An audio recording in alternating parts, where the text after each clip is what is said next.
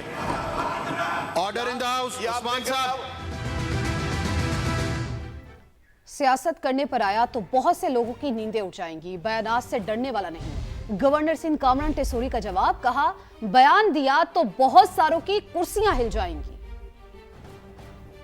اگر میں سیاست کرنے پر آؤں تو میں وہ باتیں کر سکتا ہوں کہ مجھے تو سننے کے بعد نیند آ جاتی ہے, بہت سو کی نیندیں اڑ جائیں گی. بیانات سے ڈرنے والا نہیں ہے یہ گورنر. اگر میں نے بیان دیا تو پھر بہت سو کی کرسیاں بھی ہل جائیں گی. میں سندھ کو مضبوط کرنے والا گورنر ہوں, میں سندھ کا بیٹا ہوں. تمام سیاسی جماعتوں کو دعوت دیتا ہوں اور ان کے پاس خود چل کر جانے کو تیار ہوں, لیکن اس صوبے کے لوگوں کی ترقی کے لیے کوئی یہ نہ سمجھے کہ یہاں بیٹھا گورنر کوئی بزدل گورنر ہے. نہیں. ایم کیو ایم میں گروپ بندی کا تنازع سندھ اسمبلی پہنچ گیا. متحدہ رہنما رانا شوکت نے کہا خالد مقبول گروپ کا ہوں, پی ایس پی والے دھمکیاں دے رہے ہیں. وزیر داخلہ سندھ ضیاء الحسن نجار نے رانا شوکت کو تحفظ فراہم کرنے کی یقین دہانی کرا دی. کراچی سے حفیظ بلوچ کی رپورٹ. میں اس ایوان سے اپنا ریزائن کروں, پھر میں دیکھتا ہوں کون کھانے کے مجھے دھمکی دیتا ہے.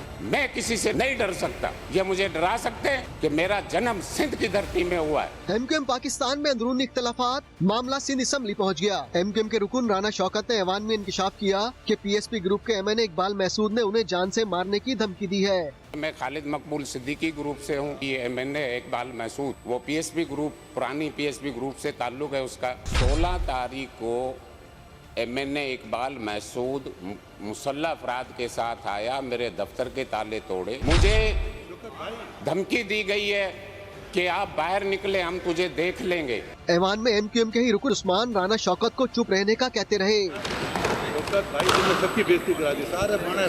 بولنے دیں شوکت صاحب, بولیں, آپ بولیں.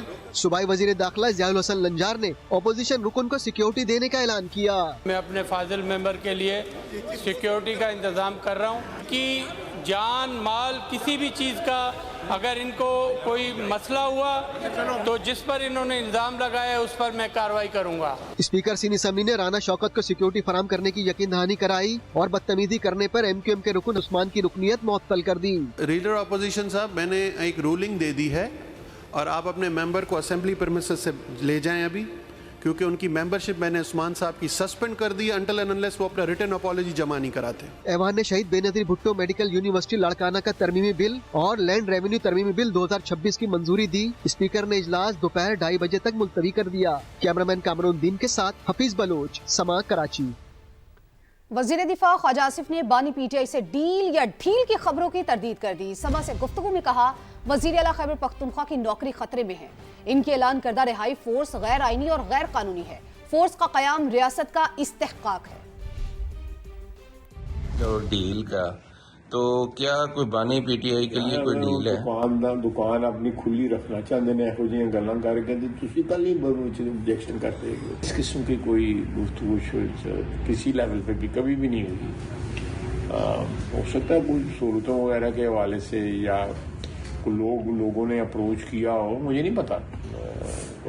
میں یہ جو افواہیں جو ہے نا صرف اس ایشو کو جو ہے مارکیٹ میں یہ پروڈکٹ رکھنے کے لیے جو ہے افواہیں پھیلائی جاتی ہیں، باقی پروڈکٹ کے پلے کچھ نہیں رہ گیا. میرا خیال ہے کہ ان کی نوکری خطرے میں ہے، تو اس بات یہ کر کے نا، یہ رہائی فورس اور یہ کر کے اور نوکری بیچارہ پکی کر دے پہ تمہیں بھی اعتراض ہونا شروع ہو گیا. بالکل غیر آئینی ہے، بالکل غیر قانونی ہے.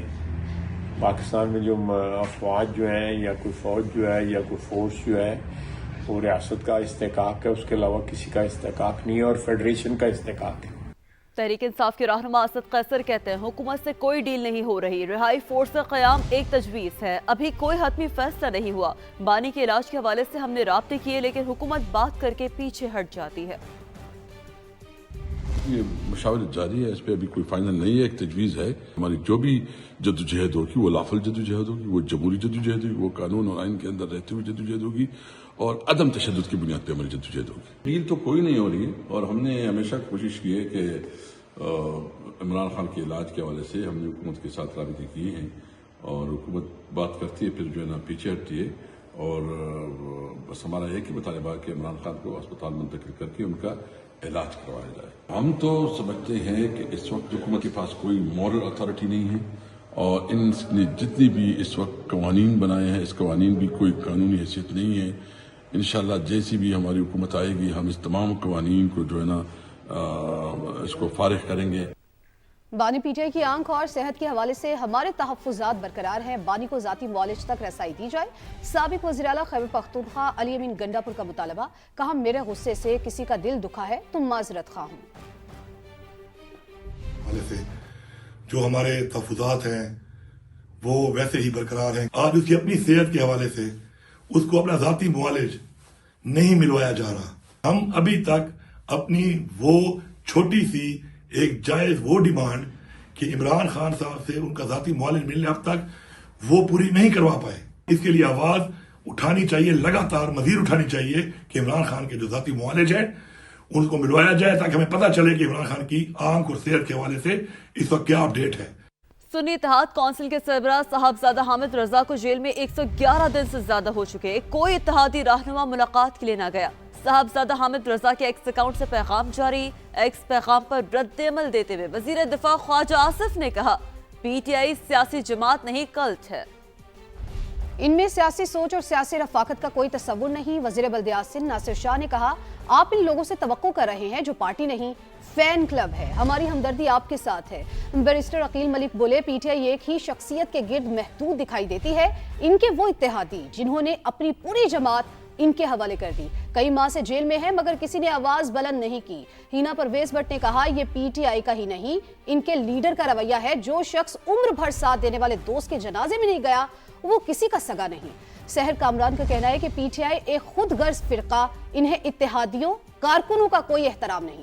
ڈاکٹر عباد اللہ خان کے مطابق پی ٹی آئی نظریے کی نہیں شخصیت کی سیاست تک محدود ہو چکی ہے.